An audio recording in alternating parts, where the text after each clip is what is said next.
할렐루야. 아멘. 하나님의 소원이라고 하는 제목으로 말씀을 나누겠습니다.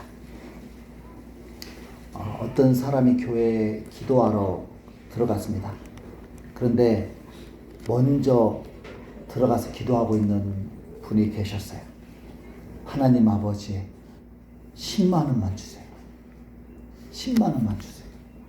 얼마나 간절히 기도를 하는지 이 사람이 지갑에서 10만 원을 꺼내가지고 그 사람한테 줬어요. 이분이 응답받았다고 할렐루야 외치며 돌아갔습니다. 그리고 이 사람이 조용히 앉아서 기도를 시작합니다. 조용히 두 손을 모으고 하나님, 이제 제 기도에만 집중해 주세요. 그랬다는 거예요. 여러분, 하나님이 집중하기를 원하는 여러분의 소원 기도는 무엇입니까? 근데 우리는 참 내 소원에 대해서는 막 너무 기도도 열심히 하고 내 소원이 이루어지기를 바라면서 우리가 과연 하나님의 소원에 대해서는 관심이 있는가? 여러분 소원은 잘 아시잖아요. 그럼 하나님의 소원 아세요? 하나님의 소원이 뭔지. 자, 디모데전서 2장 4절은 하나님의 소원에 대해서 말씀을 하고 있는데 같이 한번 읽어보겠습니다. 시작. 하나님은 모든 사람이 구원을 받으며 진리를 아는 데 이르기를 원하시느니라. 여러분, 하나님의 소원은 모든 사람이 부자 되는 거, 이거 아니래요. 하나님의 소원은 모든 사람이 건강하게 사는 거, 이것도 아닙니다. 행복하게 사는 거, 이것도 아니에요. 디모데전서 2장 4절에서 하나님은 모든 사람이 구원을 받기를 원하는 것, 이게 하나님의 소원이라는 것입니다. 하나님의 소원. 하나님의 소원이 뭐라고요? 모든 사람이 구원을 받는 것, 그게 하나님의 소원이래. 그럼 왜 이것이 하나님의 소원일까? 왜 구원이 하나님의 소원인지를 우리는 알아야 돼. 그것은 사람들이 처한 위험 때문이라고 하는 것입니다. 예를 들어서 여러분, 어떤 집에 백혈병을 앓으면서 시름시름 죽어가는 아들을 둔 엄마가 있다고 칩시다. 그 아들이 3개월 시한부 판정을 받았습니다. 여러분, 그렇다면 그 죽어가는 아들을 향한 엄마의 소원은 뭐겠어요? 내 아들이 전교 1등 했으면 좋겠다. 내 아들이 대기업 들어갔으면 좋겠다. 좋은 배우자와 결혼했으면 좋겠다. 이게 그 엄마의 소원일까요? 그렇지 않죠. 이 엄마의 소원은 딱 한 가지. 이 아들이 백혈병을 나아서 건강했으면 좋겠다. 이거 외에는 무슨 소원이 있겠습니까? 저와 여러분을 포함해서 지금 모든 사람들은 죽음을 향해서 나아가고 있잖아요. 그렇죠? 그리고 죽음으로 끝나는 것이 아니라 죽은 다음에는 하나님의 심판이 기다리고 있다는 거예요. 자, 히브리서 9장 27절 읽습니다. 한 번 죽는 것은 사람에게 정해진 것이요 그 후에는 심판이 있으리니. 죽으면 끝장 아니라는 거예요. 죽은 다음에 하나님이 우리가 어떻게 살아온 삶에 대해서 하나님의 심판이 기다리고 있다. 하나님의 재판이. 그 하나님의 심판에 대해서 데살로니가서 1장 8절 9절에 이렇게 말합니다. 같이 읽겠습니다. 하나님을 모르는 자들과 우리 주 예수의 복음에 복종하지 않는 자들에게 형벌을 내리시리니 이런 자들은 주의 얼굴과 그의 힘의 영광을 떠나 영원한 멸망의 형벌을 받으리로다. 죽음으로 끝장나는 게 아니라 예수를 믿지 않고 하나님의 복음에 복종하지 않는 사람들은 심판을 받는데 그 심판이 뭐라고요? 영원한 멸망의 형벌. 그러니까 무기징역을 받는 거예요. 바로 지옥에서 뜨거운 그 불구덩이 속에 빠져서 거기서 고통을 당하면서 영원한 고통을 당한다는 말이죠. 그러니까 얼마나 여러분 괴롭겠어요. 이 땅에서 사는 것도 괴롭잖아요. 그렇지만 자살하시면 안 돼. 자살하면 지옥불에 떨어지기 때문에 힘들어도 살아야 돼. 힘들어도. 예. 그래서 하나님은 우리의 이런 멸망을 아시기 때문에 마치 그 백혈병을 앓는 엄마의 소원처럼 저와 여러분을 향한 하나님의 소원은 우리가 그 지옥불에서 구원받는 거예요. 구원받는 거. 그럼 여러분, 여러분의 자녀들, 또 여러분의 부모님, 또 여러분의 가족, 친척, 지인들, 그들을 향한 우리의 소원은 뭐가 되어야 될까요? 똑같이 마찬가지. 그들의 구원이 소원이 돼야 돼요. 구원이. 왜냐? 죽으면 지옥 간다니까요. 예, 예수 안 믿으면 죽으면 지옥 가요. 오늘 죽으면 오늘 가는 거예요. 그래서 그들을 향한 가장 우리의 우선되는 소원은 그들이 예수를 믿고 구원을 받는 것이어야 된다고 하는 것입니다. 자, 이렇게 나의 소원이 영원 구원이 되어질 때 그때부터 전도가 되어지기 시작하는 거예요. 그러니까 왜 우리가 전도를 못하느냐? 영혼 구원이 내 소원이 안 되는 거예요. 그냥 자식들이 직장 잘 다니고 돈 좀 잘 벌고 행복하게 살면 그래, 교회는 안 나오지만 그래도 잘 사는데, 그래도 돈 버는데, 그래도 건강한데 뭐 언젠가 믿겠지. 이러니까 가족권이 안 되는 거예요. 저 자식이 직장을 다 다니면, 저 자녀가 돈은 잘 벌지만 예수를 안 믿어서 지옥 가는데 하나님 어떻게 하면 좋습니까? 어떻게 하면 좋습니까? 하면서 항상 그 마음에 애타는 마음으로, 예, 그게 내 소원이 될 때 그때부터 전도가 이루어지는 거예요. 자, 사도 바울은 참 많은 영혼을 구원한 사람이에요. 많은 또 교회를 세운 사람이죠. 그런데 사도 바울이 그렇게 많은 영혼을 주님께 인도할 수 있었던 비결이 오늘 본문에 나와요. 제가 오늘 왜 이 본문을 살펴보느냐면, 여러분 뒤에 배경에 그 현수막에 적혀 있듯이 오늘부터 4개월 전도가 시작이 됩니다. 그래서 제가 여러분과 오늘 이 전도에 대해서, 영혼 구원에 대해서 말씀을 나누는 거예요. 자, 첫 번째, 영혼 구원이 사명임을 깨달을 때 우리가 전도를 잘 할 수 있어요. 바울은 자, 고린도후서 9장 17절에서 이렇게 말합니다. 같이 읽습니다. 내가 내 자유로 이것을 행하면 상을 얻으려니와 내가 자유로 아니한다 할지라도 나는 사명을 받았노라. 네. 그러니까 자기가 복음을 전하는 것이 자위로, 스스로 복음을 전한다는 거예요. 그러니까 누가 시켜서라기보다는 하고 싶어서 자기가 전도를 한다는 거예요. 그렇지만 그렇게 자기가 스스로 안 한다 할지라도 해야 될 이유가 뭐냐? 나는 사명을 받았기 때문에 해야 된다. 여러분, 사명이 뭐냐? 맡겨진 임무라고 하는 뜻이에요. 우리 한번 따라서 하십시다. 맡겨진 임무. 맡겨진 임무. 예. 자, 군인들에게는 맡겨진 임무가 있잖아요. 적군에게서 국민을 지키는 거, 구하는 거, 이게 군인에게 맡겨진 임무, 사명이에요. 소방대원에게는 화재에서 인명을 구하는 거, 그게 맡겨진 거예요. 경찰은 범죄자에게서 인명을 구하는 거, 이것도 맡겨진 임무예요. 그러니까 해도 되고 안 해도 되는 게 아니라 반드시 해야 될 그런 맡겨진 임무다 이 말이에요. 자, 그렇다면 저와 여러분에게 맡겨진, 하나님께서 맡기신 그 임무는 뭐냐? 자, 유다서 1장 23절 상반절 같이 읽습니다. 또 어떤 자를 불에서 끌어내어 구원하라. 예, 소방대원이 되라는 게 아니라 지옥불에서 끌어내어 구원하라고 하는 이 임무, 이 임무를 하나님께서 저와 여러분에게 맡기셨어요. 나이 들었다고 예외 아니에요. 젊다고 예외 아니에요. 믿음이 초신자라고 예외 아닙니다. 평신도라고 예외 아니에요.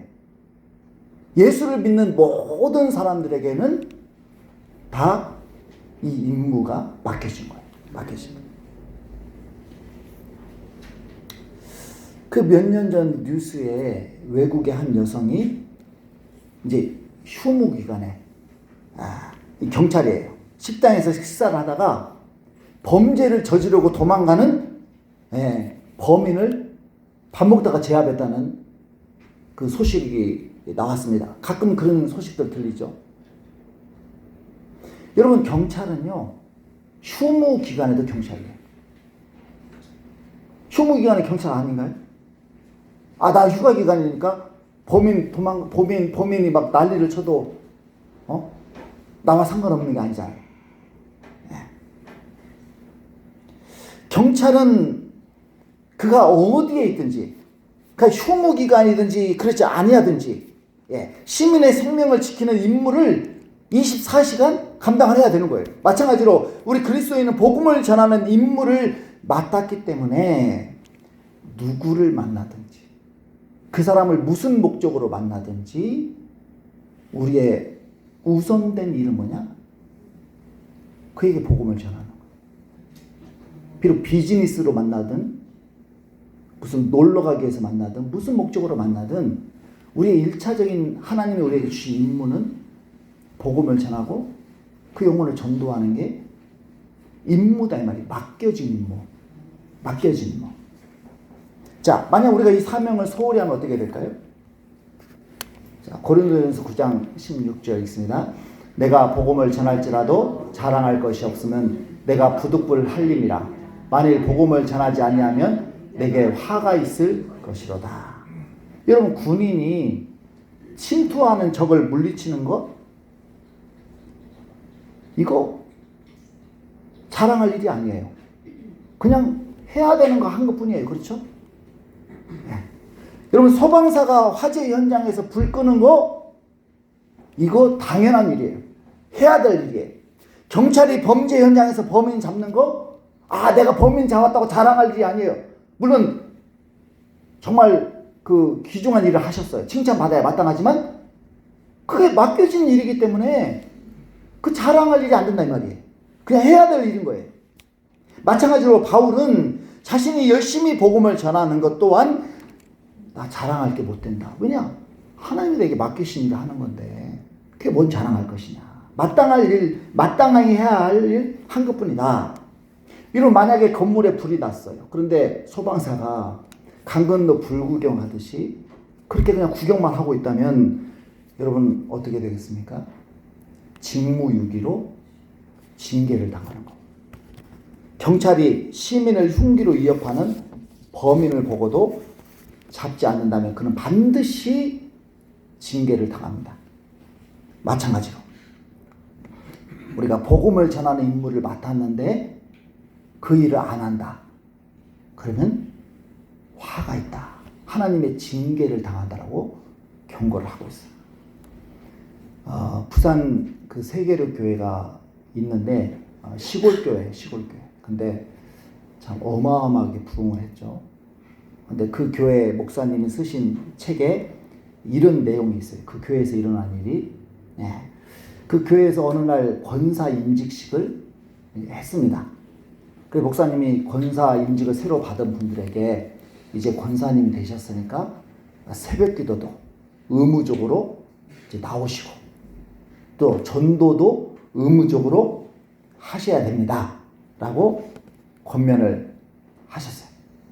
그래서 다들 이제 열심히 하려고 하는데 한 권사님이 새벽 기도도 안 나오고 전도도 안 나오는 거예요. 거기에 너무 무관심한 거예요.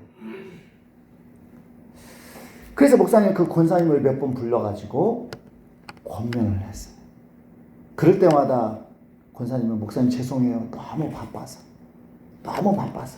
예. 그러면서 목사님 할게요. 알겠어요. 하면서도 계속 그때만 그렇게 얘기하고는 또 너무 바쁘다는 핑계로 계속 불순종을 하는 것입니다. 그래서 목사님이 아니 저 권사님 도대체 뭐 때문에 바쁜지 주변 사람들한테 물어봤어요. 그랬더니 고추 농사를 짓느라고 너무 바쁘다라는 거예요. 예, 고추밭을 갖고 오느라고 너무 바쁘다라는 거죠. 그래서 목사님이 도대체 고추밭을 얼마나 잘 지어서 저렇게 바쁜가 해서 가봤대요. 그 밭에 너무 탐스럽게 고추 농사를 잘 지었더랍니다. 네. 그래서 아무리 권면해도 이 권사님이 마음이 바뀌지 않으니까 목사님이 매일 새벽마다 권사님의 이름을 불러가면서 기도를 했습니다. 그런데 하루는 새벽에 네가 진짜 주의 종이라면 그 권사의 고추를 다 뽑아버려라. 이런 내면의 음성이 들리더라고요. 이 목사님이 하도 거기에 신경을 쓰고 그 권사님을 위해서 기도를 하다 보니까 내가 이런 생각까지도 드나 보다 하면서 막 잊어버리려고 했다는 거예요. 그런데 기도할 때마다 또 기도하면 할수록 그 강한 음성이 더 강렬하게 고추를 뽑아버려라. 고추를 뽑아버려라. 더 강렬하게 막 강력하게 들리는 거예요. 나중에 견딜 수 없어서 목사님 낫을 빌려가지고 그 고추밭을 갔어요. 근데 여러분 저도 고추 농사 해봤는데 그 고추대가요 굉장히 그게 셉니다. 강해요. 이게 낫으로 베니까 이게 잘 안 베어지는 거예요. 그래서 그냥 낫을 던져버리고 막 뽑았어요. 이게 잘 뽑히나요? 너무 힘들어가지고 3분의 1만 남겨놓고 돌아왔다는 거예요. 돌아오면서 그 권사님 딸에게 전화를 해가지고 권사님이 그 고추 누가 뽑았냐고 그러면은 목사님이 뽑았다고 하라고. 그러면서 전화 끊고 목사님은 이제 들어가셨어요. 근데 그날 난리가 났습니다. 어느 죽일 놈이 내 고추밭을 뽑았냐고. 그 권사님이 미칠 지경이 돼버렸어요. 그렇게 열심히 가꾸고 농사를 지었는데 근데 아무리 물어봐도 목격자가 없는 거예요. 목격자가. 그 딸에게 전화했어. 너는 혹시 아냐? 그랬더니 이 딸이 무서워서 목사님이라고 말을 못하고 모른다고 그랬다. 저녁 9시가 되어서 권사님 딸에게 전화가 왔어요. 목사님, 우리 엄마가 이상해요. 아무래도 목사님이 가보셔야 될 것 같아요. 그래서 목사님이 권사님 집에 찾아갔더니 정신 나간 모습으로 마루에 앉아가지고 누가 왔는지도 모르더라는 거예요. 정신을 놓고 있어요. 그래서 목사님이 권사님에게 다가가서 권사님, 제가 뽑았습니다. 그랬더니 안 믿더래요. 그 목사님이 고추밭을 뽑다가 손에 이 물집 잡힌 걸 보여주다. 보시라고. 제가 뽑았다고. 그제야 정색하면서 목사님이면 고추를 뽑아도 되는 겁니까? 막 화를 내더랍니다. 목사님이 처음에는 할 말이 없었대. 하나님 뽑으라고 해서 뽑았다고 할 수도 없고 무슨 말을 해야 될까? 그런데 그때 마침 성령께서 지혜를 주시더랍니다. 권사님은 지금까지 수십 년 예수님을 믿고 권사까지 되셨는데 구원의 은혜에 감사해서 감격한 적이 있습니까?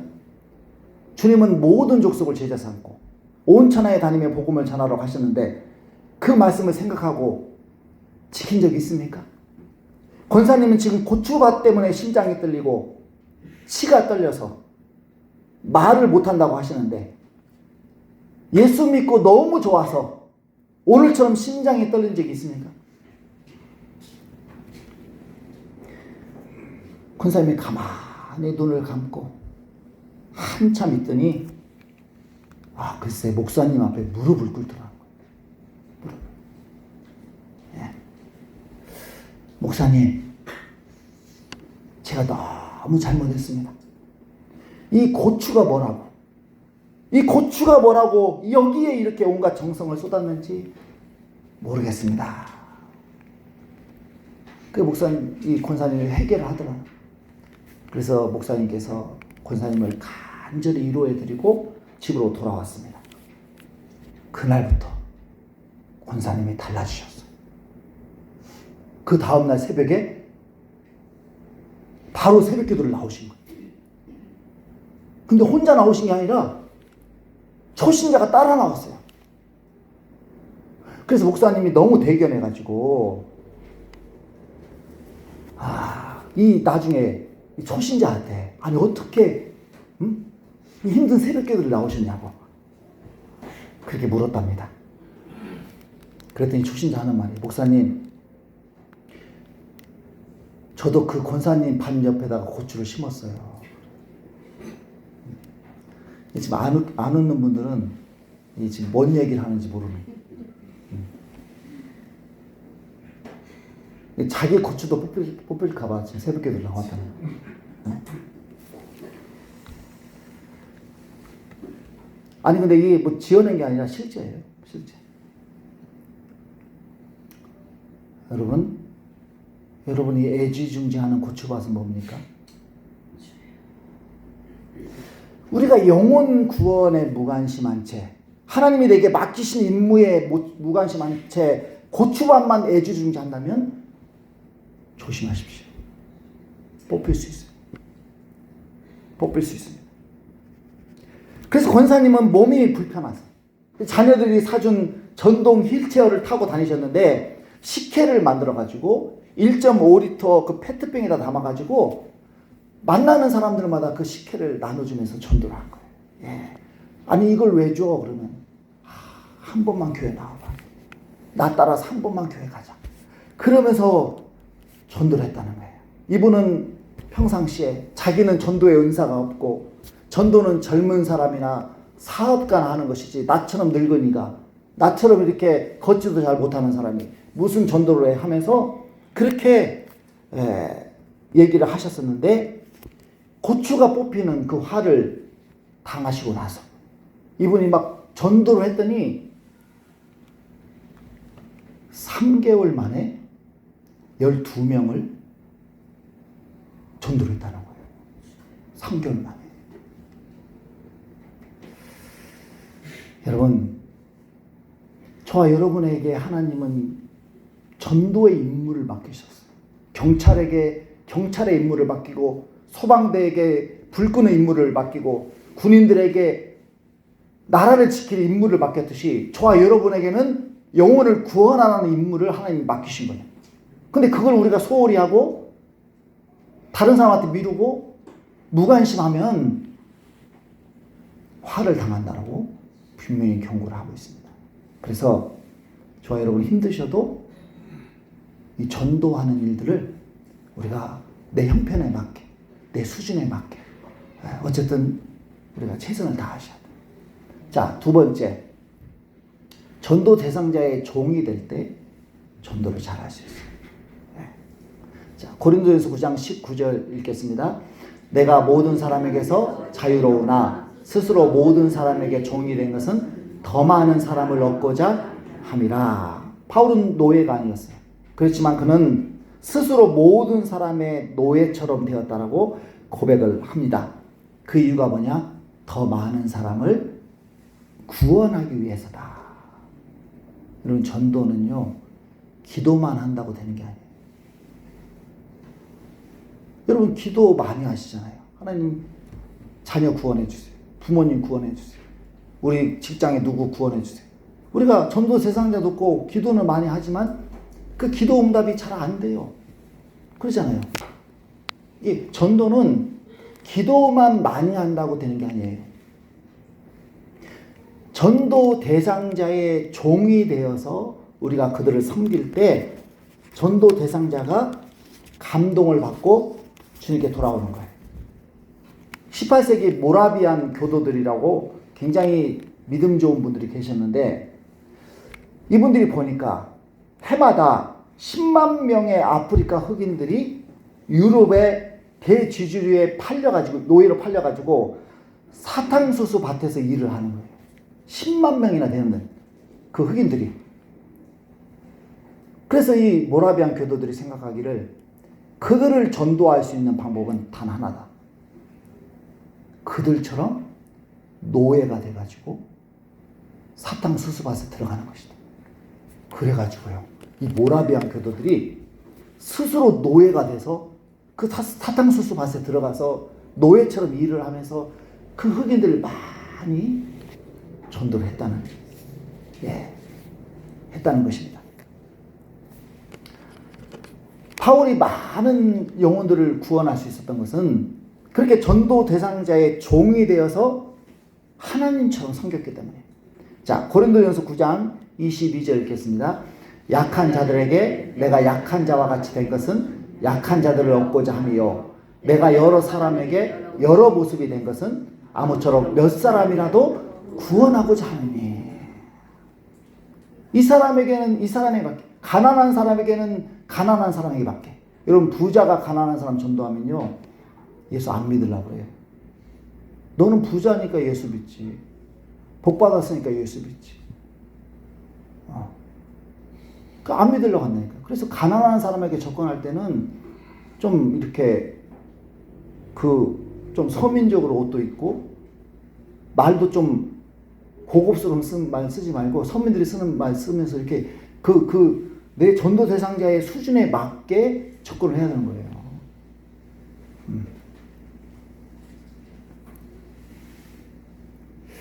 자, 23절 우리 공동 번역으로 같이 읽겠습니다. 나는 복음을 전하기 위해서는 무슨 일이라도 하고 있습니다. 그리하여 그들과 다 같이 복음의 축복을 나누려는 것입니다. 나는 복음을 전하기 위해서는 무슨 일이라도, 그것이 노예가 하는 그런 형편없고 하찮은 일일지라도 내가 다른 사람들을 전도할 수만 있다면 하겠다는 것이죠. 하겠다는 것. 자, 아까 그 부산 세계교회 그 목사님 책에 나오는 또 하나의 감동적인 간증인데요. 그 교회는 여자가 교회를 다니면은 3개월 안에 남편이 전도가 된다는 거예요. 근데 여러분, 남편 전도가 얼마나 어렵습니까? 근데 그 교회는 3개월 만에 남편이 그냥 전도들이 된대요. 그 교회에 한 집사님이 대도시에 살다가 부도가 나가지고 이제 힘든 형편이 되어서 그 시골로 이사를 와서 그 교회에 등록을 했어요. 그 목사님을 찾아와서 매우 화가 나서 말합니다. 목사님, 저는 정말 억울해 죽겠습니다. 우리 남편이 해병대를 나왔는데 생긴 것도 우락부락하고 얼마나 험악한지 모릅니다. 누가 하라고 한 것도 아닌데 자기가 자발적으로 보증을 서가지고 다 말아먹었습니다. 마음 같아서는 정말 죽여버리고 싶습니다. 이 인간 죽여버리고 싶다.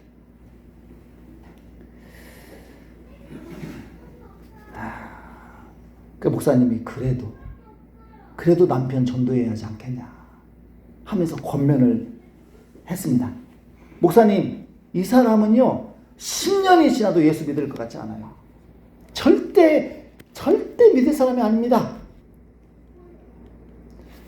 목사님 말씀합니다. 무슨 소리입니까? 생각을 바꾸십시오. 하나님을 믿는 사람이 안 된다고 말하면 되겠습니까? 이런 말들은 마귀의 영향을 받은 것입니다. 바울은 하나님 나라에는 오직 예만 있고 아니라함이 없다고 하지 않았습니까? 집사님의 신앙생활 가운데 남편이 싫어하는 게 뭡니까? 집사님이 신앙생활 하는데 남편이 싫어하는 게 뭡니까? 혹시 집사님이 새벽기도 나오는 거 남편이 좋아하십니까? 목사님, 부인이 새벽기도 가는데 좋아할 남편이 어디 있겠어요?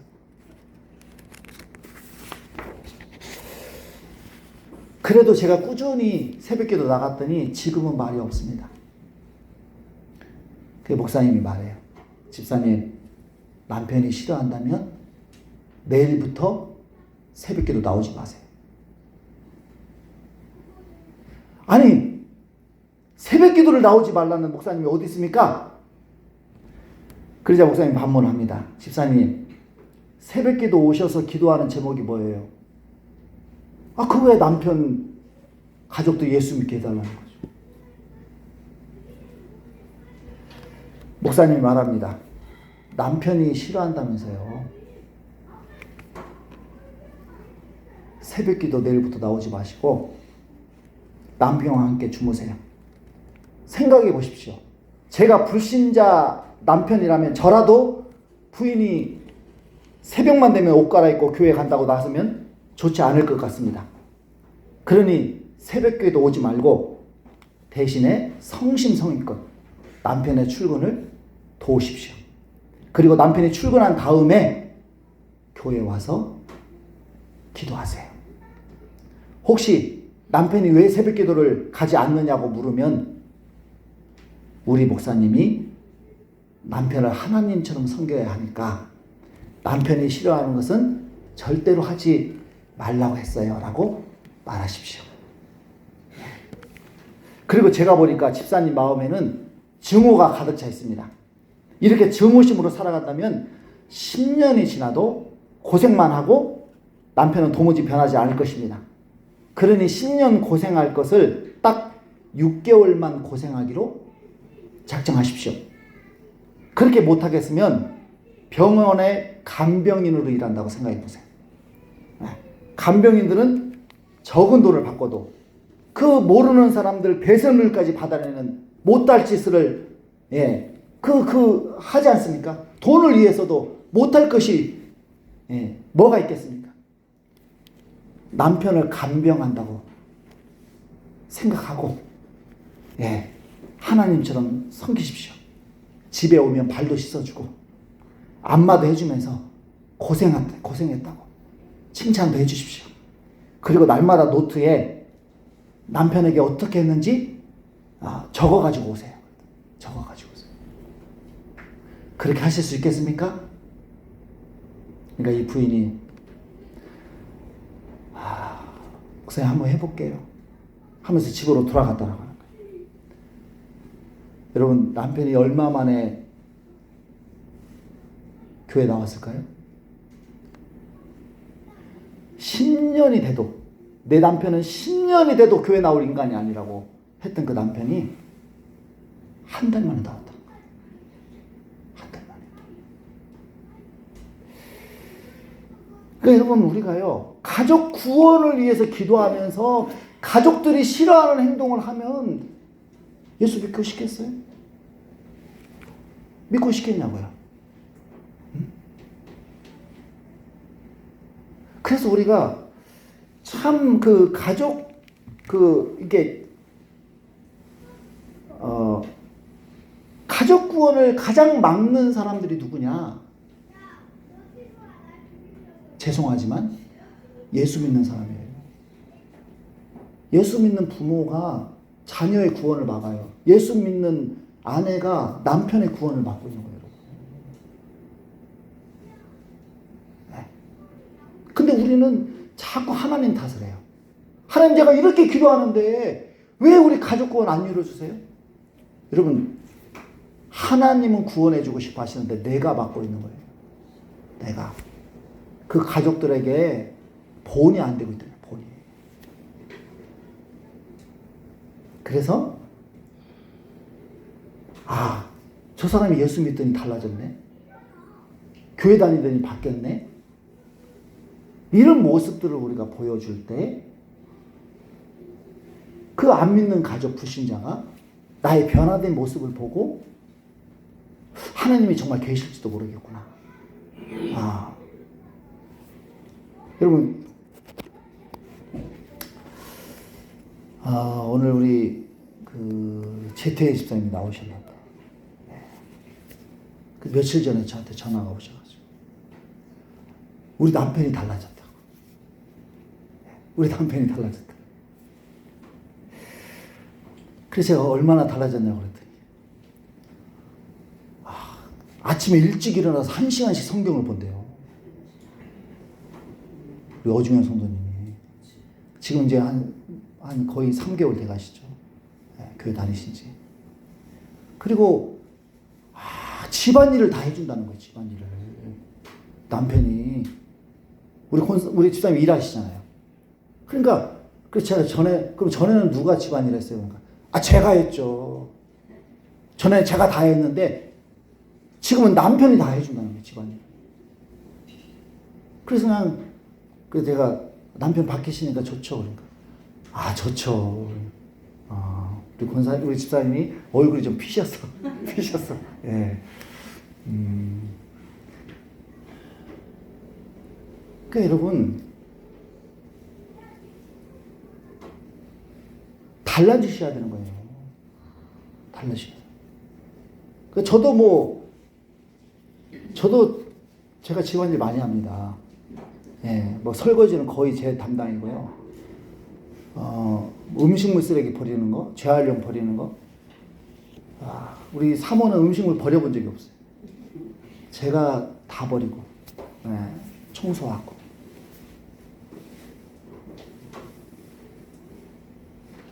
가족들이 볼 때, 예수 믿더니 정말 사람이 달라졌어. 전에는 막 저런 거 하기 싫다고 저런 사람이 어떻게 저런 굳은 일, 힘든 일 막 자기가 도맡아서 하려고 하고, 막 말이 험했던 사람이 막 칭찬하는 말을 해주고, 혈기가 많았던 사람이 온순해지고 말이죠. 이런 모습들을 보여줄 때 가족들이 감동을 받고 주님께 나오는 거예요.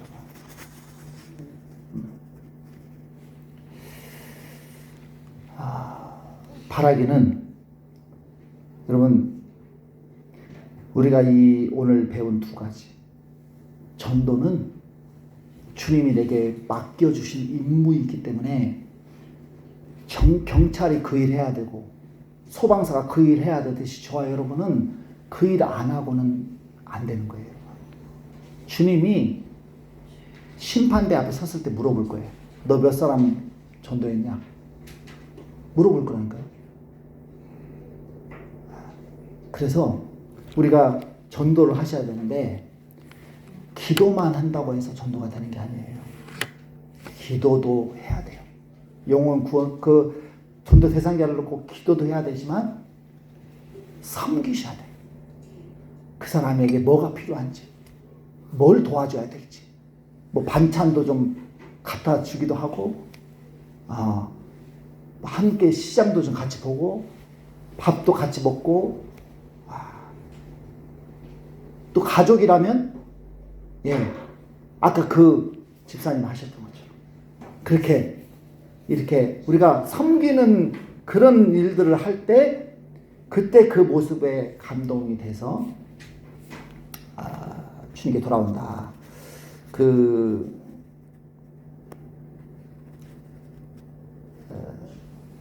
어떤 교회 사모님이 이렇게 일로 만난 권사님, 그 권사님 남편이 너무 강팍해가지고, 우리 남편이 예수 믿었으면 좋겠다고. 근데 이제 정년퇴직하고 이분이 집에 있는데 예수를 안 믿는 거예요. 이 권사님이 늘 기도 제목이, 그 사모님이 어떻게 하셨냐면, 그 권사님이 마침 집안에 식모를, 가정부를 구하고 있다는 거예요. 사모님이요, 가정부로 들어가시죠. 가정부로 들어가셔가지고, 와, 놀라워요. 이분이 조간신문을 보는데, 그 사모님이 4시에 일어나가지고 1시간 동안 기도를 하고요. 그 어르신이 일어나기 전에 조간신문을 보고는 중요한 기사에다 다 빨간 줄을 쳐가지고 이 신문을 잘 볼 수 있게끔 그렇게 해놓고, 출근하기 전에 이 구두를 막 광이라도 닦아가지고 구두를 내놓고, 나중에 이분이 당신 가정부 아니지? 솔직히 말해. 그러면서 막 난리가 났는데, 결국은 이러이런 과정을 통해서 내가 이렇게 왔다. 그게, 그래가지고요. 이 사모님이, 이 목사님이 개척하는데, 이분이 첫 교인이 되고, 그 예배당을 임대를 받을 수 있도록 보증금이랑 다 됐다는 거예요. 참 저도 감동이 됐는데, 어쨌든 여러분, 우리가 영혼을 전도하는 건 쉬운 일이 아닙니다. 감동을 우리가 줄 수 있어요. 감동. 그래서 저와 여러분도 그래서 이번 4개월 전도를 통해서 꼭 한 영혼 이상 전도하는 저와 여러분 되시기를 축복합니다.